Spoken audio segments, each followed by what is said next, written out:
লোকসভা ভোটে এ রাজ্যের প্রথম দফার ভোট রয়েছে 19শে এপ্রিল আর 19শে এপ্রিলের আগেই এ রাজ্যে আসছে আরো 100 কোম্পানি কেন্দ্রীয় বাহিনী। এই বিষয় নিয়ে আরো বিস্তারিত জানবো। টেলিফোন লাইনে রয়েছেন প্রতিনিধি রুমা পাল। রুমা, অর্থাৎ প্রথম দফা ভোট যে বলা হয়েছিল 277 কোম্পানি কেন্দ্রীয় বাহিনী দিয়ে করানো হবে, সেই বিষয়ে আপনাদের জানাচ্ছি। রুমা পালের সঙ্গে আমাদের যোগাযোগ বিচ্ছিন্ন হয়ে গিয়েছে। আরও একবার আপনাদের জানিয়ে রাখি, প্রথম দফা ভোট অর্থাৎ 19শে এপ্রিলের আগেই এ রাজ্যে আসছে আরও 100 কোম্পানি কেন্দ্রীয় বাহিনী। অবাধ এবং স্বচ্ছ ভোটের জন্য স্বরাষ্ট্র মন্ত্রককে বাংলায় আরও বাহিনী পাঠানোর জন্য অনুরোধ জানিয়েছে নির্বাচন কমিশন। আপনাদের মনে থাকবে এ রাজ্যে 7 দফা ভোট আছে এবং সেই 7 দফা ভোটের জন্য কেন্দ্রীয় নির্বাচন কমিশনের তরফ থেকে কিন্তু ইতিমধ্যেই 920 কোম্পানি বাহিনী চাওয়া হয়েছে স্বরাষ্ট্র মন্ত্রকের কাছ থেকে।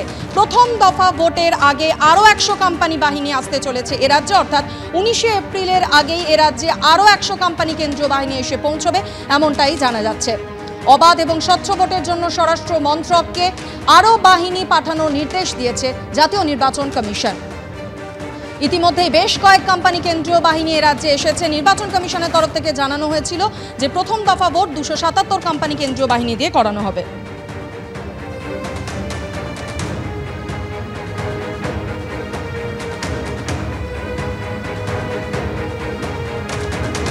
সন্দেশখালী ফের একবার খবরের শিরোনামে, আর এবার সন্দেশখালীতে আক্রান্ত হতে হলো পুলিশকে।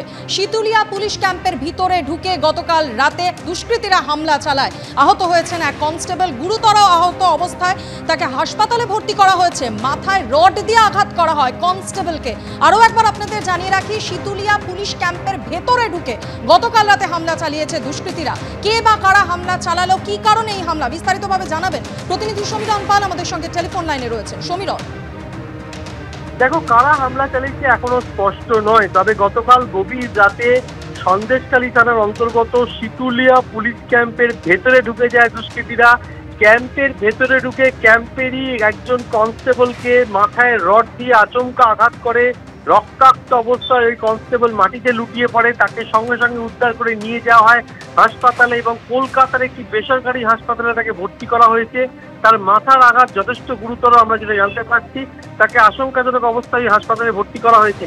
তবে এই ঘটনার তদন্তে নেমে সন্দেশখালী থানার পুলিশে ইতিমধ্যেই জড়িত সন্দেহে 3 জনকে আটক করে জিজ্ঞাসাবাদ করছে। তবে কি কারণে হামলা, কেন এইভাবে হামলা চালানো হলো গভীর রাতে, তার কারণ বোঝার চেষ্টা করছে পুলিশ। তবে যেভাবে পুলিশ ক্যাম্পে ঢুকে একজন পুলিশ কনস্টেবলকে মাথায় রড দিয়ে আঘাত করে হামলা করা হলো, তাতে আতঙ্কিত শীতুলিয়া এলাকার বাসিন্দারা। এই শীতুলিয়া হচ্ছে সন্দেশখালীরই একটি দ্বীপ এবং সেখানে যে পুলিশ ক্যাম্প রয়েছে সেটা সন্দেশখালী থানারই অন্তর্গত। এবং গতকাল রাত 1টা নাগাদ যেটা জানা যাচ্ছে, 3-4 জন দুষ্কৃতী তারা ক্যাম্পের ভেতরে ঢুকে এবং মাথায় ওই কনস্টেবলের মাথায় রড দিয়ে আঘাত করে এবং রক্তাক্ত অবস্থায় তাকে হাসপাতালে ভর্তি করা হয়েছে। এখনো হামলার কারণ জানা যায়নি। সমীরণ, তুমি আমাদের সঙ্গে থাকো। সন্দেশখালীর ঘটনার দিকে আমরা নজর রেখেছি। শীতুলিয়া পুলিশ ক্যাম্পের ভিতরে ঢুকে গতকাল দুষ্কৃতীরা হামলা চালায় এবং সেই হামলার ঘটনায় গুরুতরভাবে আহত হয়েছেন এক কনস্টেবল। মাথায় রড দিয়ে তাকে আহত করা হয়েছে। আর যেমনটা জানা যাচ্ছে, আশঙ্কাজনক অবস্থায় এই কনস্টেবল এই মুহূর্তে বেসরকারি হাসপাতালে চিকিৎসাধীন রয়েছেন। অন্যদিকে ঘটনায় জড়িত সন্দেহে 3 জনকে আটক করেছে সন্দেশখালী থানার পুলিশ।